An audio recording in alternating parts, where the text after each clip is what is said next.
किती झालं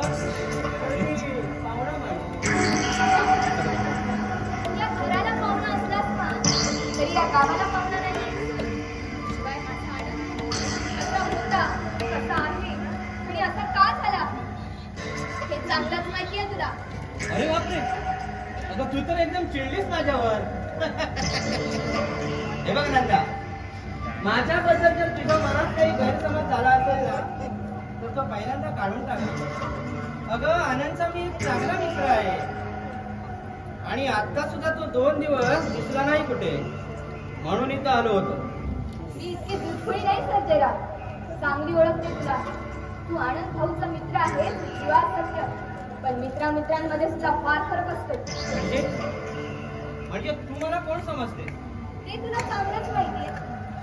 माझ्या आनंद भाऊला दारूचा वास सहन होत नव्हता, पण ते घाणेरडा व्यसन तू लावलंस त्याला.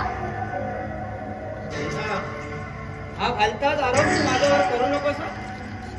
आनंदची माझ्या मित्राची बहीण म्हणून एक वेळा तुझं बोलणं सहन करतोय मी. हा पण पुन्हा जर काही असा बोलण्याचा प्रयत्न केलास ना तर आनंदला सांगून चांगलीच पूजा करायला लावेन तुझी.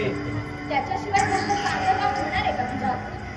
याचं त्याला आणि त्याचं तिसरा यामुळे तर दिवस गेले. कुणाचं चांगलं झालेलं पाहत नाही का तुला? नंदा, तू माझा अपमान करते असं वाटत नाही का तुला?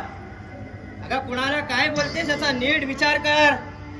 या गावात सर्जेरावाचं नाव ऐकल्यावर सर्व लोक घाबरतात, हे लक्षात असू दे. घाबरणारे घाबरत असतील म्हणून घाबरणार.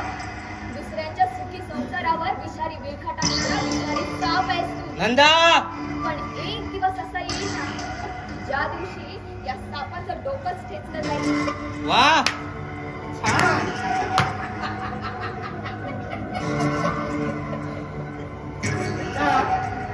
अगं स्त्री आहेस तू.